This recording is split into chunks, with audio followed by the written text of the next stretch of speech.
Hi, I'm Philip Anthony Albertelli, and welcome to the Week in Doubt Easter edition.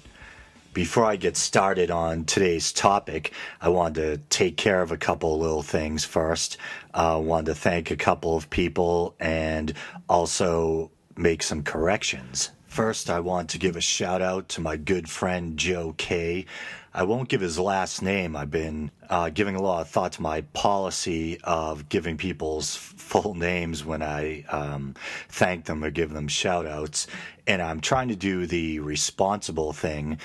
And since I don't get their permission beforehand, and I wouldn't want to bother them by asking, and also given the controversial nature of the show's subject matter, religion in general is a bit of a perennial hot button issue, and of course, atheism in particular is controversial, to say the least. So, just out of a show of respect, I'll just, for now on, I'll forego mentioning people's last names. So I'll just say Joe K, and he's one of my best friends and longtime bandmate. And I wasn't sure if he was listening or not, but he recently got in touch and he let me know that he was listening and that after listening to episode 2, he had even been inspired to go online and watch some Dawkins and Hitchens debates on YouTube and got into some things of that nature. So that means a lot. Not only that I inspired someone to maybe further their research into a topic that I'm passionate about, but because it was one of my best friends. So it means a lot to have their support and know they're listening. And also a shout out to my friend Liz. And Liz is Liz, man. You don't need to know her last name. She's like Madonna, just Liz. A really cool girl that I've known for a long, long time. And she was one of the first people to give me a like on the new Week in Doubt Facebook page. So if you too want to show some support by liking us, just go to Facebook and do a search for the Week in Doubt. I can't believe I just said us referring to the show. Hopefully that didn't sound too pretentious. It's kind of like using the royal we. But anyways, now on to the corrections.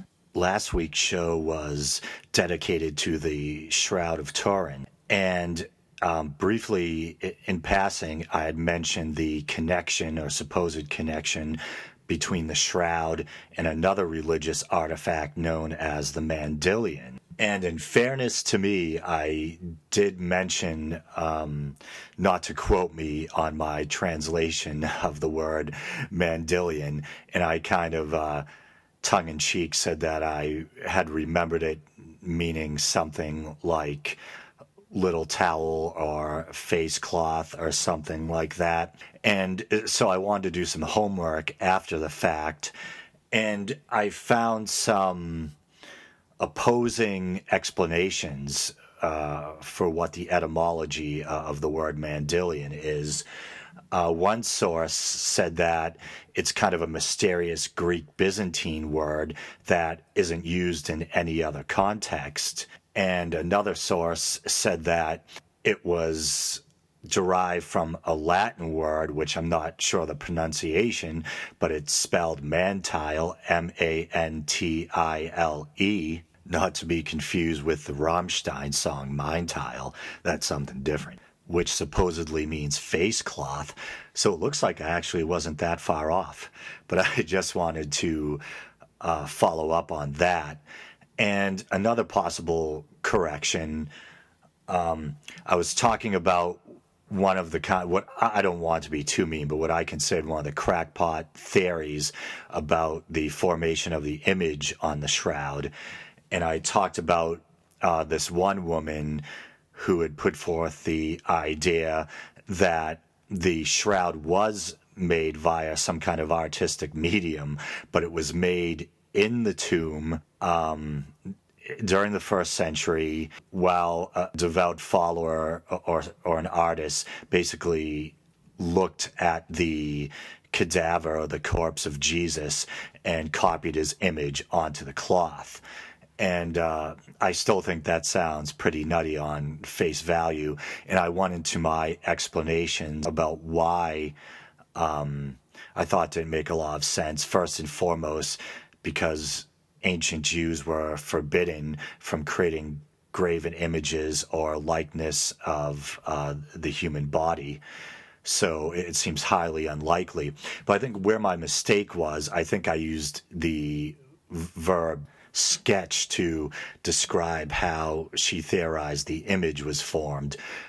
She basically thought that someone was sitting in the tomb using the body of Jesus as reference and then creating the image. But I'm not sure, and maybe I'm splitting hairs here, if she meant it was sketched on or painted on.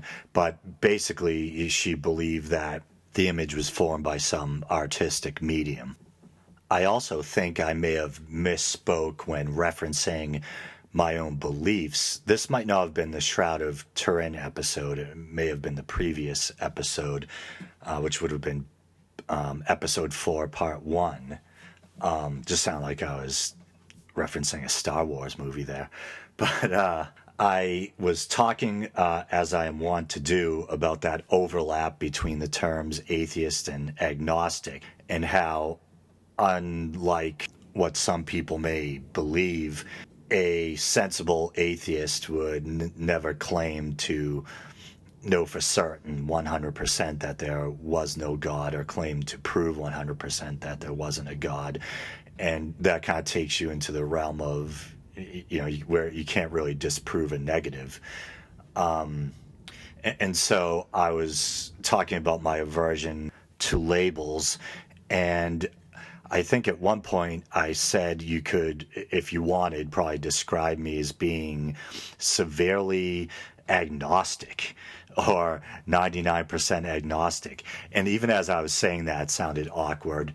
And I think it was one of those just brain glitches that we all get, or one of those moments when you're trying to give shape to a thought and you fail to find the appropriate words.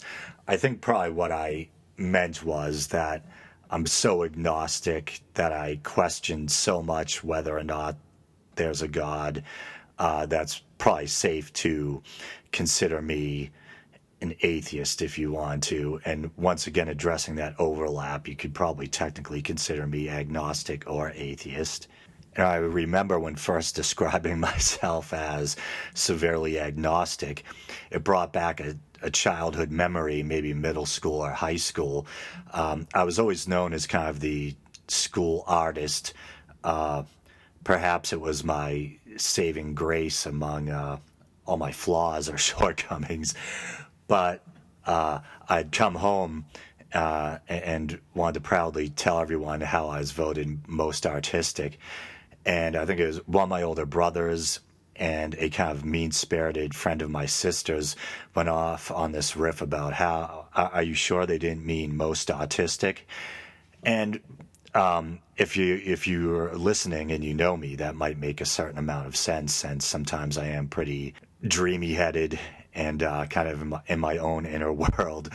But I'm not actually autistic, and my apologies to anyone listening who has family members who are. But I just thought that was kind of an odd little anecdote that I wanted to include because it popped into my mind. All right, then. There was one other thing before we get started. I believe in the last episode, I had also briefly talked towards the end about my own lack of belief in an afterlife, or my skepticism about an afterlife.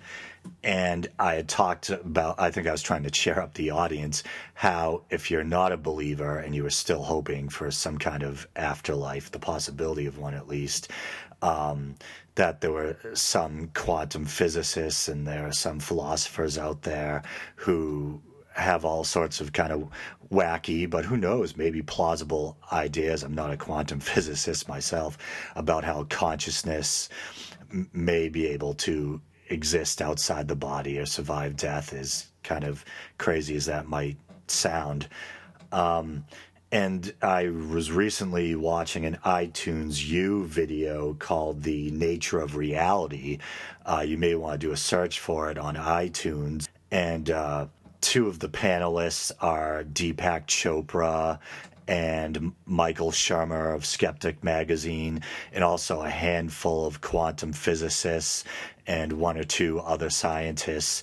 And it is, as I said, it's about the nature of reality, and they do a few times touch on the idea of consciousness and whether it can survive outside the body or after death. And they touch on the idea of non-locality, basically a belief that something for example, we know that, as crazy as it sounds, supposedly an atom can exist in more than one place at the same time. And there's all sorts of funny things like that going on in the realm of quantum physics. And so they kind of touch on how maybe non-locality has something to do with how you might be able to explain that consciousness might be able to survive outside the body. So if you're interested in that, just go onto iTunes U and do a search for Michael Shermer or Nature of Reality. I think it might be brought to you by UCTV, so you could also do that. Okay then, on with the Easter episode. I'm sure it's probably safe to assume that most of us are familiar with the basic premise of Easter.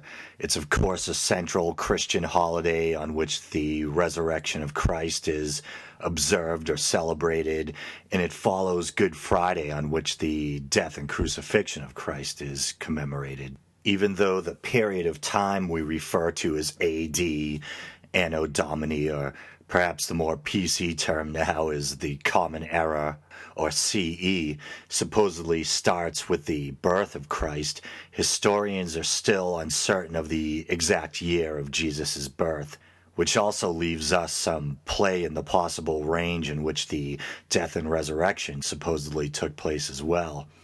It's thought that the events of Jesus' death may have fallen somewhere between the years AD 26 and 36.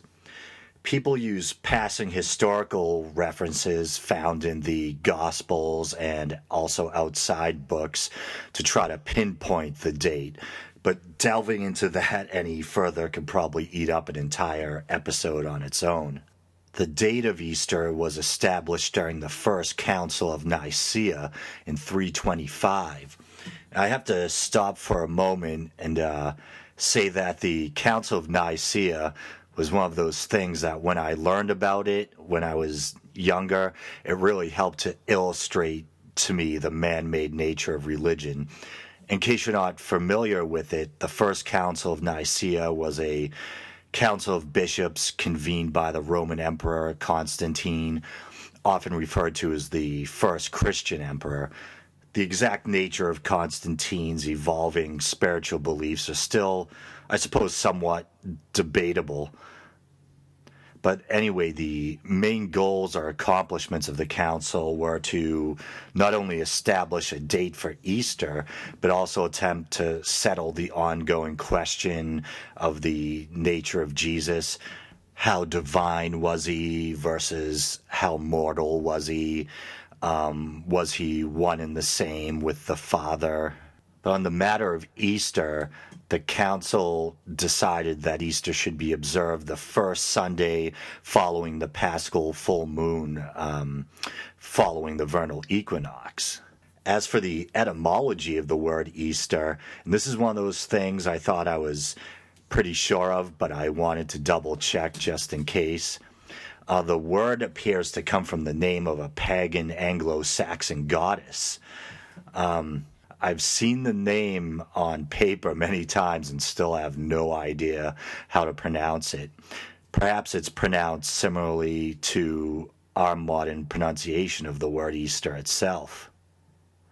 But anyway, the name is spelled Eostre. It could be Eostra or Eastra, I'm not sure, or Eoster. According to an English monk known as Bede or Beda, writing in the 8th century, pagans once held feasts to the pagan goddess around April, but the custom had been replaced by Christian Paschal celebrations, and that kind of explains how the celebration of the resurrection came to bear the name of a pagan goddess.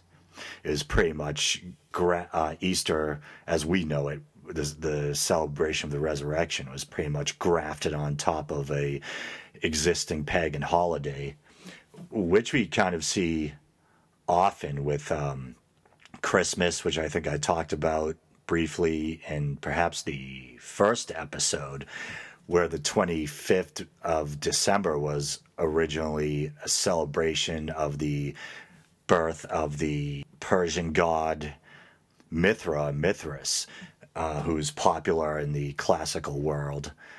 And then there were various other pagan customs that were assimilated into Christmas along the way. Germanic customs like the burning of a Yule log or dragging evergreen trees inside the house, that type of thing. And also, of course, with Halloween, we have a Christian holiday being superimposed onto an existing Celtic pagan holiday, Samhain, spelled Samhain, which is basically the Celtic New Year. Eostre, or however the heck you say that, may also have been connected to certain pagan Easter symbols such as eggs and hares. I guess in the U.S., rabbits. Eggs and rabbits are both fertility symbols, and they kind of reflect the vernal return of life after the bleak winter. And while researching this episode, I discovered some weird rabbit facts that I'm not sure I ever wanted to learn. Supposedly, rabbits can be impregnated while already pregnant. And that's something known as superfetation. Who knew? I guess that explains why they're considered fertility symbols. Like I say, I might be a non-believer, but I still love the holidays. I like any excuse to take a break from the mundane. So for me, Easter this year will probably once again be Spiral Ham, religious documentaries, and binging on animal-shaped chocolate, which sounds all pretty good to me. So whichever way you choose to spend it, I hope Easter's a good one for you too. And this has been The Week in Doubt. Thanks for listening. Oh, almost forgot.